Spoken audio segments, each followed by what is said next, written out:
So the new Avatar live action remake aired recently on Netflix, which means I decided to go back and rewatch some of my favorite original animated episodes, one of which is The Tales of Ba Sing Se. This episode, unlike the others in the series, consists of 6 separate vignettes of the main characters and how they're dealing with life in the new city. The Tale of Iroh in particular is a tearjerker episode, or should I say tear-bending episode. Oh, brother, this guy stinks! And that many rewatch fondly, especially since it was dedicated to Iroh's original voice actor Mako, who passed away while filming. And as a kid, I think The Tale of Iroh was one of the first pieces of art I watched that actually made me cry. However, today I want to talk about the tale of Toph and Katara, as the more I age, the more meaning I find in it. So this short story focuses on the titular characters Toph and Katara, and how Katara is kind of disgusted at Toph's lack of hygiene, and how she's covered in dirt. As Toph says, "You call it dirt, I call it a healthy coating of earth." Katara then takes Toph to a spa for a girls' day where they get off to a rocky start, excuse my pun. How many times do we have to teach you this lesson, old man? With the spa employees trying to scrape the dirt off of Toph's feet, and Toph kicking them back in retaliation.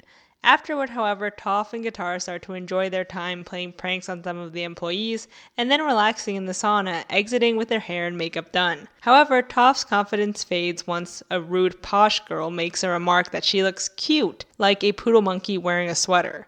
Toph and Katara get their revenge on the girls by bending them away, but Toph then goes on to say that, "One of the good things about being blind is I don't have to waste my time worrying about appearance. I don't care what I look like. I'm not looking for anyone's approval. I know who I am," while tears roll down her face. And Katara responds, "That's what I really admire about you, Toph. You're so strong, confident, and self-assured, and I know it doesn't matter, but you're really pretty." And watching this scene as a kid, I was extremely perplexed. I always related heavily to what Toph says, but I could never explain why. But now, as an adult, I think I can finally put into words why I love this exchange so much. For me, it's about how hard it is to be vulnerable as a girl in a world where beauty and femininity is expected of you. Toph is a tomboy. She presents more masculine than feminine, but that doesn't mean that at times she wouldn't mind being more girly or whatever. Gender is a social construct, and we don't need to adhere to strong binaries of only being masculine or only being feminine. We can switch it up when we want to, which is a big part of the episode and Toph's character. Toph at first is wary of the idea of getting pampered and being girly, essentially being vulnerable,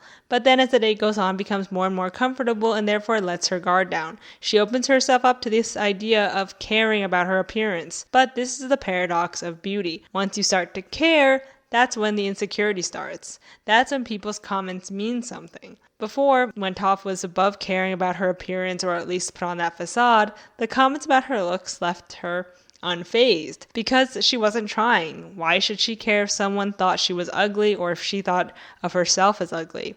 But doing the spa day changed all of that, because now she's showing the world that she does care about beauty and beautifying herself. And because she seemingly cares, people's remarks and opinions start to carry more weight. But in reality, as we see towards the ending of the episode, they've always mattered. It was just easier not to give a shit about them when you put on this act like you don't care. In the end, Toph declares that she doesn't care about her appearance as a defense mechanism, because the more she shows that she doesn't care, the less importance she gives her appearance, the less people can hurt her. And this is something I've internalized myself. I don't care about fashion, makeup, or beauty, but I only think this way in order to protect myself from when people say that I am ugly or unfashionable, because if I don't care, those comments don't mean anything. If I don't care about the latest clothes or makeup, I can't be upset that I can't afford them or keep up with them or don't look good in them, etc. Caring about beauty is so tiresome, because once you start to care, not only do you become entrapped in this scam of beauty, or at least the modern concept of it, that is impossible to achieve and only exists to keep you buying products,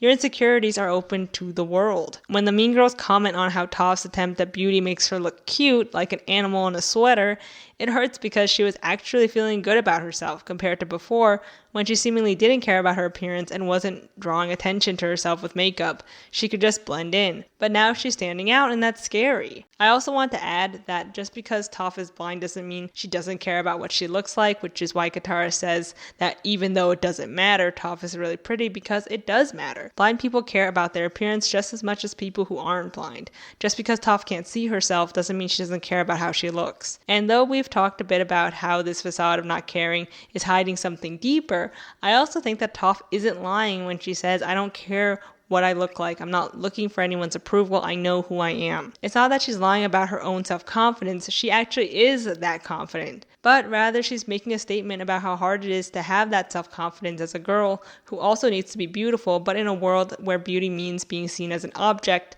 for others to either approve or disapprove of. Why can't we just live in a world where girls can be tomboys and girly and not have to be the subject of ridicule, or where beautifying yourself doesn't mean you're vain or are trying to be girly, but rather just expressing yourself in a different way that day? I know that this is just a few minutes of animation, but to me it speaks volumes about so many different issues, and it does it so well. So that's it for this one. Thank you so much for watching, and let me know what you think of this one and this episode down below, and I'll see you in the next one. Bye.